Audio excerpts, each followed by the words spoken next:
se constrói um país capaz de ser um agregador e não um desagregador, como vocês estão querendo nesse país. Por isso eu acho grave a subserviência do Brasil, e aí sim eu acho que essa subserviência é incompetência de não saber o quanto orgulho dá para você ser presidente de um país soberano nas suas decisões, onde o que importa é você garantir a paz, a tranquilidade, o trabalho, a harmonia e fazer com que o seu povo seja feliz dentro e fora do nosso país.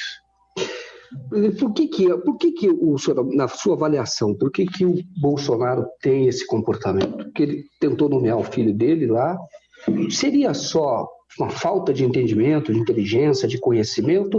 Ou o senhor acha que, de alguma maneira, continua aquele processo dos Estados Unidos que começou com espionagem da Dilma Rousseff, que espionaram a Petrobras? O Brasil foi, o filme do Snowden mostra isso, o Brasil foi o país mais espionado do mundo, mais que a China, mais que a Rússia, depois de 2009.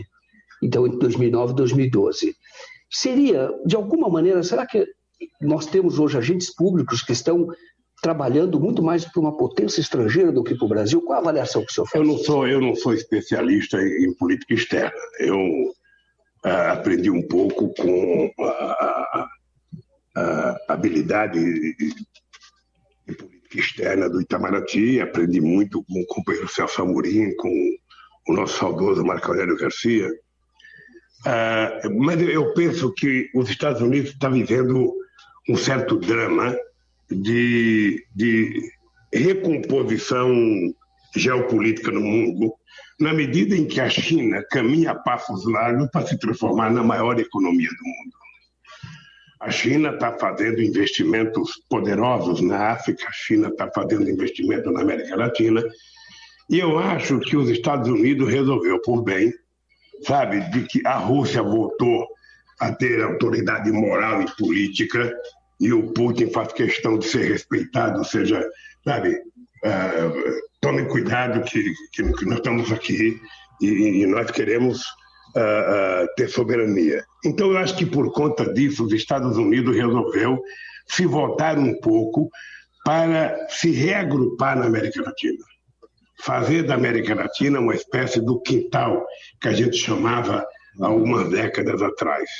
Porque eu acho que incomodava a ele, sabe, a Argentina com governo progressista, o Brasil com governo progressista, a Bolívia, a Venezuela, o Equador, o Chile, ou seja, que incomodava aquelas coisas no Caribe, aquelas coisas na América Central, gente de esquerda ganhando eleições, ocupando. Acho que aquilo, gente falando em política de distribuição de renda, gente falando em inclusão social, acho que isso incomodava os Estados Unidos a ponto deles compreenderem que estavam perdendo parte do poder que eles tinham de influência nesses países. Tá? É por isso que eu acho, e vou dizer olhando para a Câmara, hoje eu acho absolutamente que é verdadeiro o fato de que os Estados Unidos têm forte influência em toda a política da Lava Jato nesse país, inclusive nos procuradores da Força Tarefa, inclusive no comportamento do Moro, e inclusive no comportamento de outros juízes. Ou seja, a quantidade de viagens que os brasileiros fizeram, a quantidade de informações que os brasileiros deram, o comportamento de vários procuradores, tem filme já na internet, acho que vocês até divulgaram, de procurador festejando a minha prisão, de procuradores americanos, sabe, dando orientação,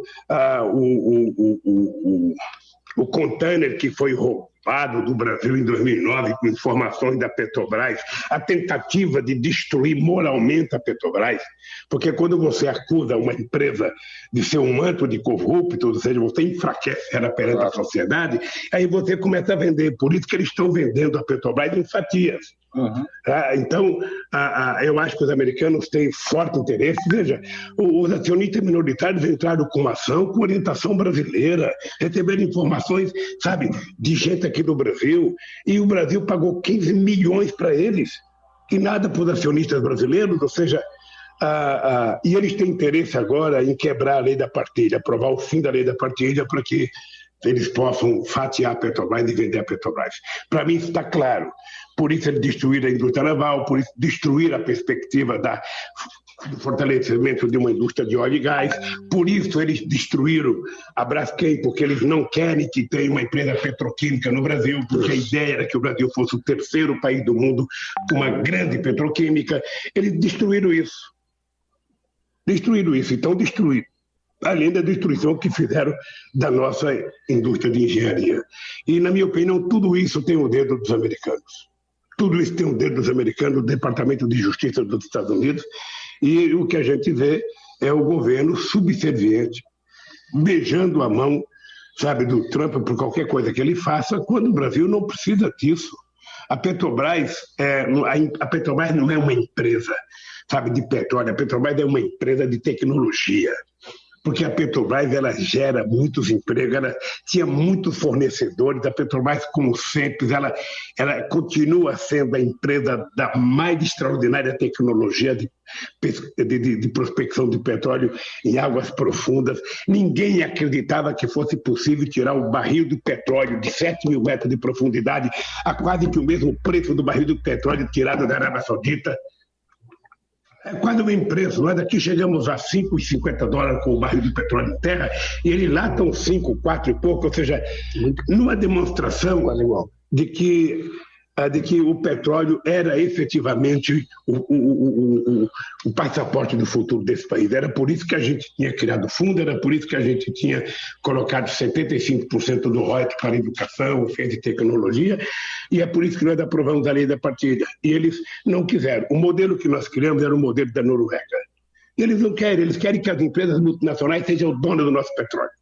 Pague para nós uma merreca qualquer e seja dono do petróleo. E aí é que eu acho que nós temos muita briga para fazer. E eu acho que acabou o Natal, acabou o Ano Novo, nós ainda temos o Carnaval, porque a verdade é que o Brasil só começa mesmo a trabalhar depois do Carnaval.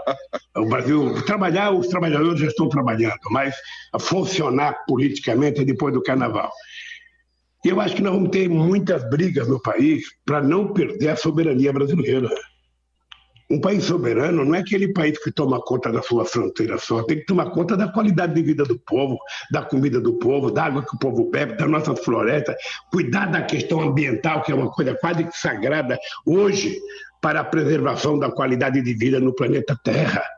Quer dizer, ou nós compreendemos que o planeta, sabe, é redondo, que nós todos estamos nesse planeta, e que se não afundar, morre todo mundo, morre quem está na primeira classe e quem está na última classe. Estão tentando inventar um foguete, um ônibus espacial para levar os ricos lá para cima, para ver se eles conseguem encontrar um jeito, quando a Terra explodir, eles estarem salvos. Não vão acabar. Outros acreditam que a Terra é plana, que vai para um cantinho lá, não tem. Sabe, eu até brinco que o Bolsonaro não tinha o direito de deixar o seu tutor ideológico, o seu mentor ideológico, sabe, falar umas bobagens dessa, porque o Brasil tem um astronauta que é o ministro da Ciência e Tecnologia.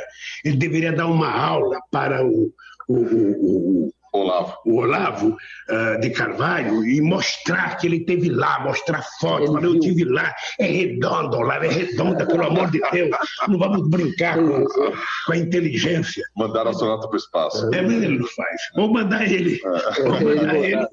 Essa é uma boa ideia. É uma boa ideia. Quem sabe sugerir que na próxima nave que for para o espaço, mandar ele para ele conseguir ver.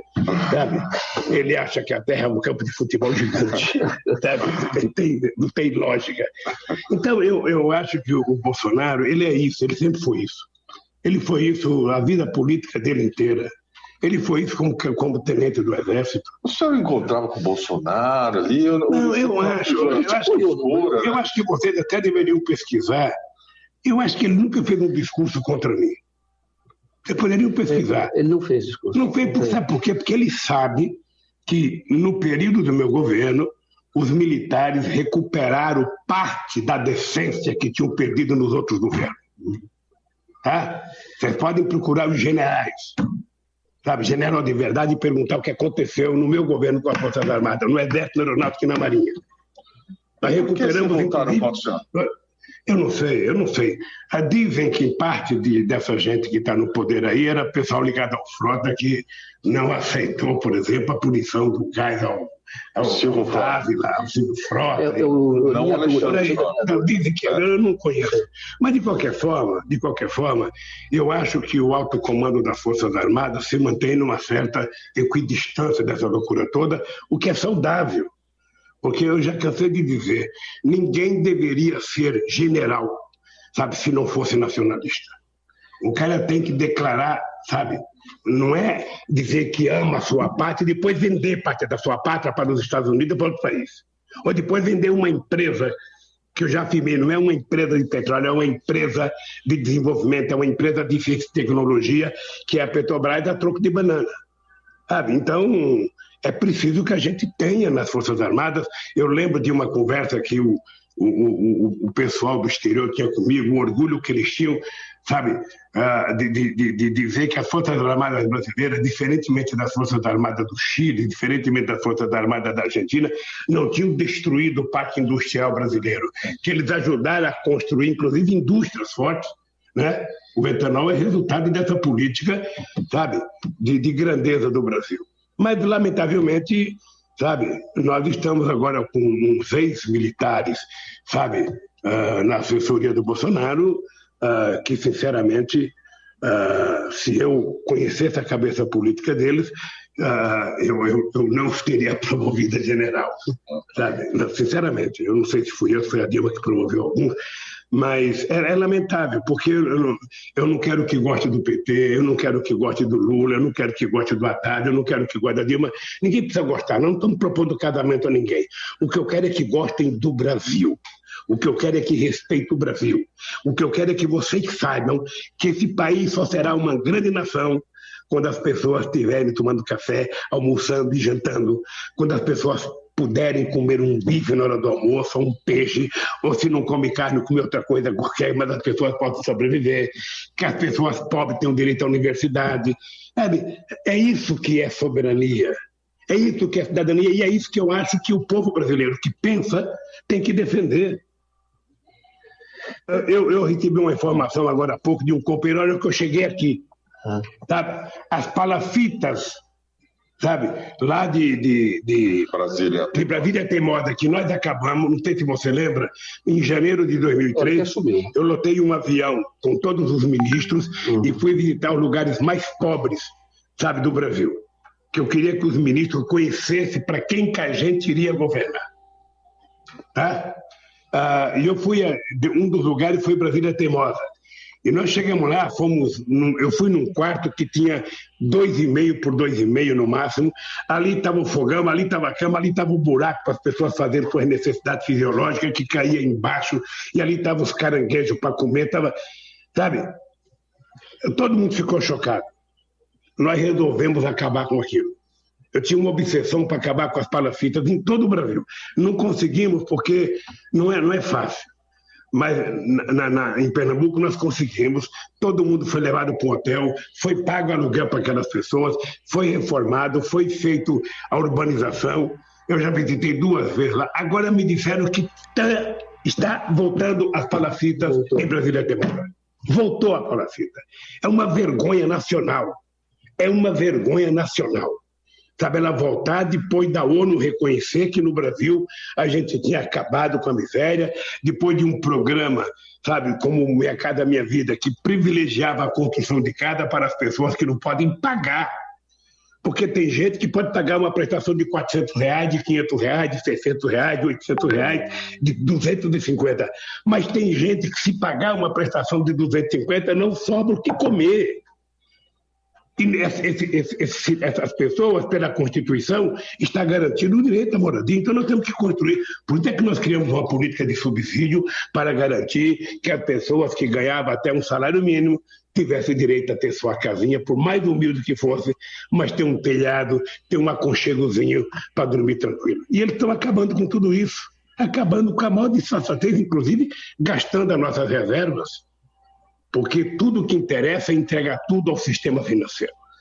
Eu, aliás, o Joaquim e Kiko, uma coisa grave, que é importante vocês atentarem,